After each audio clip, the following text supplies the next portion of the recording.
What's up, ladies and gentlemen? It is your boy Brando back again with yet some more Call of Duty news. So today has been popping, ladies and gentlemen. Today we learned everything that's coming to Season 3 Reloaded event coming out May 20th. So everything I want to talk to you guys about today is in the video. I want to talk to you guys about the new 80s Action Heroes event with Rambo and John McClane coming to Call of Duty. Also new incoming stuff for multiplayer, along with new zombies and outbreak mode, specifically the new main quest, along with Deadout's Arcade 3, Onslaught, and much, much more. So without further ado, ladies and gentlemen, let's get into the action, because the action for Call of Duty Season 3 Reloaded event begins May 20th. So Treyarch released their blog today detailing everything that's coming out in the Season 3 Reloaded event, and I can't wait to share with you. So there's new weapons on the way, with the baseball bat and the AMP 63 machine pistol arriving in season. Not exactly sure when it's going to come. We don't have exact dates, but they said during in season. So the baseball bat will launch exclusively in Black Ops Cold War this season, while the AMP 63 will come to both Cold War and Warzone later in the season.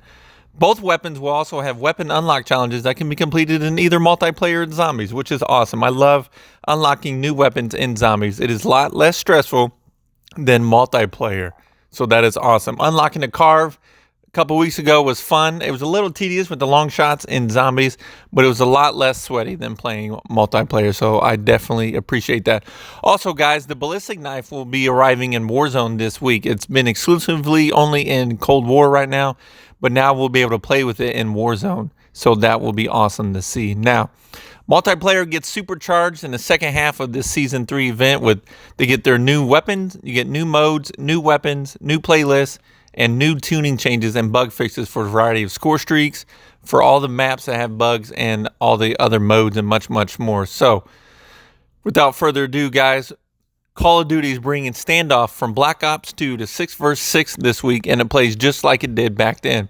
All you gotta do is grab your squad and jump into the Standoff 24/7 featured playlist this week and go wild on this new map. Also, the massive Duga map also debuts a multi-team modes this week, originally available exclusively in zombies for the first half of the season in Outbreak. And I can't wait to see everybody playing on Duga with the multi-team. So it's going to be 10 teams of 4 against each other, and it's going to be like a last team standing mode. So this standing mode I want to call the multi-team elimination mode. It has 10 teams of 4 drop in with limited redeploys to fight for survival while radiation zones constantly expand. This sounds exactly like Blackout, but it's a lot smaller, and it's going to be on the Duga map. Loadouts are restricted, so you'll need to scavenge for weapons, score streaks, armor, and other gear. All you got to do is come out as on top as the last team alive, or be the first squad to board the exfil chopper in the final safe zone. So you can either kill everybody or jump on the chopper and get out first, and then you win. So the gameplay featured here is far more tactical with higher stakes compared to other multi-team modes. And Treyarch is very excited to see what everything takes this week. All you got to do is check out Multi-Team Elimination in its own dedicated feature playlist this week, or jump into the Multi-Team Mosh Pit playlist to get the full 40-player experience. Now, the 80s Action Heroes event also brings a new Die Hard point mode to multiplayer with an explosive twist. Capture hard points to gain points for your team, and eliminate the multi-team enemies in a safe line to earn up to 5 powerful buffs. But watch out, once your timer starts ticking down, when it hits 0, you explode, so you'll need to capture those hard points and keep slaying people to be able to stay alive. So that'll be fun. There's also going to be a Rambo's gun game to launch next week, featuring an action-packed weapon progression of 20 high-powered weapons. Get more info on this upcoming mode and more on the Call of Duty blog. The new 12 vs 12 Mosh Pit also expands to even more 6 vs 6 maps this week, with Standoff, The Pines, and Moscow added to the rotation. Now, for zombies, Treyarch is bringing new content and features to every pillar of the zombies experience this week, including round-based zombies, Outbreak, Deadout's Arcade, and Onslaught. As I mentioned before in last week's video, there's a lot coming for zombies fans over the span of the next season and beyond. The 80s Action Hero events bring the new Crank 2 No Time to Crank mode to Firebase Z and the Machina this week, with some new action movie theme twists to the Crank formula. It was awesome to see such a great community reaction to Cranked Zombies once we moved to Plaguehound rounds, that is, and we're excited to bring in even bigger and better version to the round-based maps. That's what Treyarch said in their blog.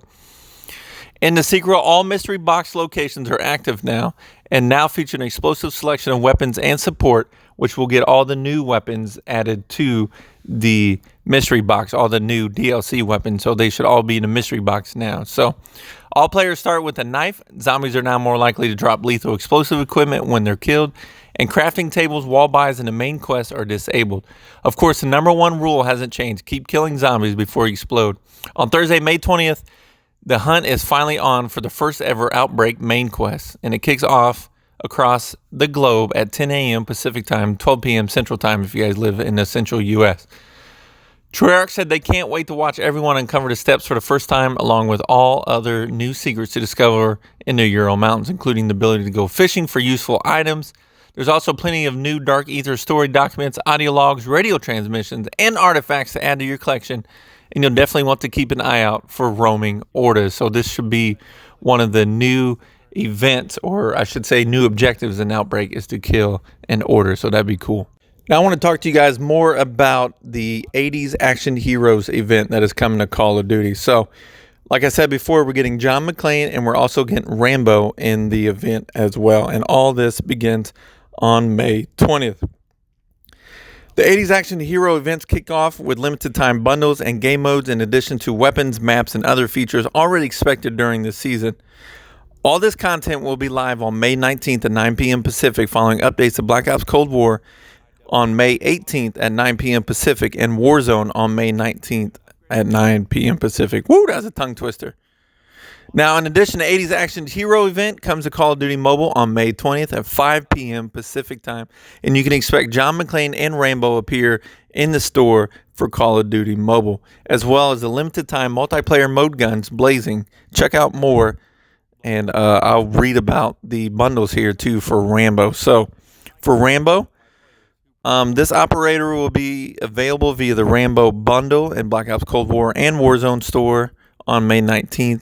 This bundle includes a legendary operator, 2 finishing moves, including one using a signature bow and arrow, 3 legendary weapon blueprints, an AR, LMG, and a knife blueprint, and a legendary calling card and emblem, and an epic watch and charm. We're also getting a Die Hard operator bundle. John McClane will be available in this bundle, and you'll also get a finishing move, 3 legendary weapon blueprints, 1 tac rifle, 2 SMGs, and 1 assault rifle, a legendary calling card, an emblem, an epic watch, and an epic weapon charm. Now, there is also new points of interest coming to Warzone. One of the points of interest is called Nakatomi Plaza. This is coming during the launch of Season 3 Reloaded. So the headquarters of Nakatomi Corporation have moved from sunny LA to Verdansk downtown for a limited time. This is the tallest single structure seen in Warzone and includes 5 floors of space that will be familiar to those who know and love the original Die Hard. In addition to replacing the broadcast tower and surrounding blocks that normally define downtown Southern District, Nakatomi Plaza features multiple optional missions that can be completed during Battle Royale and bundle for rewards both in-game and for your profile. This includes exploring the tower for supply boxes, defusing C4 on the tower's roof, and interrupting an arms deal gone wrong. If you and your squad are lucky enough, you may even be able to do what no international criminal has been able to pull off before: successfully crack the Nakatomi Plaza vault and escape with its riches. But be forewarned that you won't be the only operators looking for the keys to this vault. So this is a new Easter egg coming to Warzone. Another point of interest, a new location for Warzone, is going to be called Survival Camps. This is also going to come out during the launch, May 20th. So around Verdansk, numerous campsites have been converted into survival camps as a homage to Rambo First Blood Part 2. Find any of these 10 camps across the map and you can walk out with some solid loadout weapons or the dog tags of comrades who fell long before your arrival. Collect enough of them and you may be able to get an even greater reward. So that's interesting there too. And the other new point of interest is going to be called the CIA Outpost. It is one of the aircraft hangars in Verdansk's northwest sector, has been converted into a makeshift CIA outpost as the agents need a new home base to start tracking down the elusive Rambo. Apparently, these operatives are also searching for an ID of fallen soldiers and may bring in some air reinforcements should enough of them be collected for extraction. Maybe this can be used as stage an ambush that only a true guerrilla warfare expert could actually handle. So there's also a new mode coming to Warzone. It's called it's a limited time mode. I think it's called, it's called Power Grab. So Battle Royale were already intense and action movie worthy watches within Warzone. But what if the intensity was dialed up to true Hollywood extremes? You get Power Grab, a limited time mode that pits over 100 operators across select squad sizes in a battle for true badass protagonist supremacy. In Power Grab, operators will find that the starting circle collapse is smaller than a traditional BR in Verdansk. This circle collapses will have 5 stages and there is no gulag to escape from upon death. Instead, you must either revive your squad mates via the buy station or earn the right to revive them by collecting dog tags. Similar to Kill Confirmed in traditional multiplayer, every operator will drop a dog tag each time they are eliminated. These dog tags can also be found as rewards for completing contracts, and in rare cases they can be found in supply boxes around Verdansk. Each dog tag collected brings you one notch upon a reward ladder, which is visible on the right side of your HUD. This reward ladder includes a UAV respawn token, which gives you the right to infill into Verdansk again, an advanced gas mask, and specialist bonuses at higher tiers. Despite these differences compared to a traditional battle royale, the end game is the same: be the last squad to win. So there's also going to be a new kill streak called the Combat Bow that's going to be coming to Black Ops Cold War. You guys already know what that looks like, especially if you played zombies. Like I said before, the Ballistic Knife is coming to Warzone, so that'd be cool. The two, like I think I mentioned it before, the Black Ops Cold War, the 2 multiplayer maps is going to be Standoff, as well as Duga is going to be coming as that multi-team mode. I mentioned before the new game modes for Black Ops Cold War is Die Hard Point, Rambo's gun game, which will be coming out the second week of launch. It is basically gameplay is crazy as ever. So on its own, gun game can be a fast and frenetic party mode, but what happens when Rambo joins the party? The rotation of 20 weapons gets a serious boost in firepower as a combat bow, war machine, RPG-7, and even a death machine get added into a fresh set of armaments. So this mode is going to be nuts. So they're also adding new medals at the launch. They're action movie inspired medals. So, for example, are you shredding the competition with the death machine? Instead of the usual shredded medal, you may receive the light 'em up medal for your skill with this powerful minigun. Or how about using explosives? You blast away your enemies and you may get the Have a Blast medal in game to commend you for your expertise with explosives. So that's kind of like a homage to Die Hard 2. Like I said before, guys, we're going to have an Outbreak Easter egg. That's going to be awesome. The new Order World event objective is going to be fun, and there's going to be so much more in Outbreak to discover. So keep an eye out for things that are weird. I already mentioned the Crank 2 limited mode for zombies, so that's going to be fun. Also, if you guys didn't hear me before, mystery box weapons that are being added includes the Groza, MAC-10, Street Sweeper, FAR 83, the LC-10, R1 Shadow Hunter, the ZRG 20mm, Sledgehammer, the Wakizashi Machete, and the E-Tool. There's also going to be new zombie-specific weapon tuning, and is also coming to boost the overall power of several weapons in the zombies mode. I already mentioned there is a baseball bat that is coming to Black Ops Cold War. Obviously, we're going to have these challenges in game for multiplayer and zombies, along with the new machine pistol, the AMP 63. So that's going to be fun. The 80s Actions Hero event.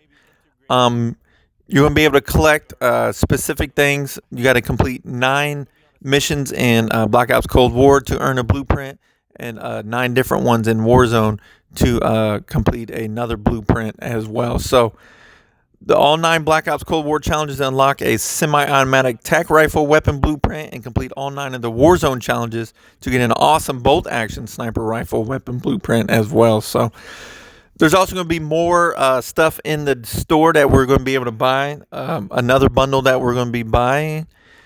In addition to John McClane and Rambo, the store across Black Ops Cold War and Warzone will be updated with fresh new weapon blueprints, operator skins, and more content across multiple bundles. This also includes the Death Veil Max's bundle, which has been leaked a long time ago. Will feature Samantha's new Death's Bride operator skin. And she said, "Don't think that's threatening enough for the living and the dead. Be prepared to face her new nailed-down finishing move or come up against her new Death's Vow SMG and Death's Protest LMG weapon blueprints." Also coming to the store is the Tracer Pack Nuclear Distillery Mastercraft bundle. The first ever Mastercraft bundle with 2 unique ultra-rarity Mastercraft. One of these is the first secondary weapon Mastercraft known as the Special Bat Shotgun, which comes alongside the Science Project Assault Rifle Mastercraft. Admire the swirling toxic liquid inside both weapons and expect either of them to get a swig of the good stuff. So that's cool. It's like a homage to alcohol and beer. But yeah, you know me. I love me some beer. And all this, new operators, Rambo and John McClane, are becoming to Call of Duty Mobile, so that's pretty cool to see. And also, Nate Shot is hosting his own invitational tournament starting today through the 19th on his Twitch channel. So there's a lot of stuff coming to Call of Duty in the next couple days. So you guys are probably wondering, what are the download sizes for Black Ops Cold War and Warzone? For PlayStation, it's 10 gigs. PS4 it's 7.1 gigs, and 10 gigs is for PS5. Xbox is 13 gigs and Xbox One is 8 gigs. The PC is 10 gigs. The Warzone update sizes: PlayStation is 14 gigs, PlayStation 5 I mean. PS4 is 14 gigs, same as PS5. Xbox One Series X and Xbox One Series S is 15 gigs, and Xbox One is 15.2 gigs, and PC is 14.9 gigabytes for the Warzone only update. But yeah, guys, that's pretty much all I have for you today. Hopefully I didn't bore you. This is the longest video, but there's a lot of information I want to cover today so you guys know what to expect in the Season 3 Reloaded event. So, all right, guys, hopefully you enjoyed the video. Please smash the like button. Please subscribe. If you're new to the channel, hit the notification button so you guys never miss any uploads. All right, squares, until next video, I'll see you later.